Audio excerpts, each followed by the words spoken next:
C'est une petite fiole qui divise l'Union européenne.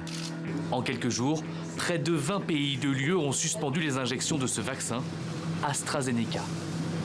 Le Danemark ouvre la danse le 11 mars, puis la Norvège, l'Islande, la Bulgarie, l'Irlande et les Pays-Bas. Hier, 7 autres pays les rejoignent, l'Allemagne, la France, l'Italie, la Slovénie, l'Espagne, le Portugal et la Lettonie. Une liste complétée ce matin par la Suède, Chypre et le Luxembourg. Pourtant, cet après-midi, l'Agence européenne du médicament a renouvelé sa confiance dans le vaccin AstraZeneca.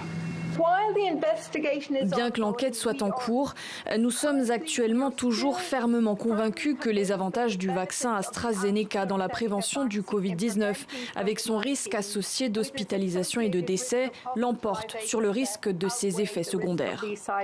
Un avis partagé par la Belgique. Son ministre de la Santé s'est même montré très sévère face aux décisions de ses voisins.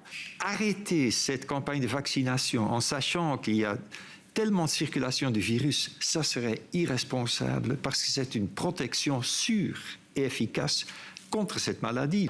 Au Royaume-Uni, sur les 9 700 000 personnes ayant reçu une dose d'AstraZeneca, on compte 35 cas d'effets secondaires de type thrombose, soit une part infime des vaccinés. Nous administrons tellement de vaccins au Royaume-Uni, en Europe et dans le monde que l'on peut s'attendre à voir des groupes de maladies peu de temps après le vaccin. Il est normal de les étudier, mais je ne vois pas assez de données pour suggérer que les suspendre est la bonne chose à faire à ce stade. Pour l'instant, 1 300 000 Français ont reçu au moins une dose du vaccin AstraZeneca. Olivier Véran espère pouvoir reprendre la campagne de vaccination avec ce produit jeudi, après un nouvel avis de l'Agence européenne du médicament.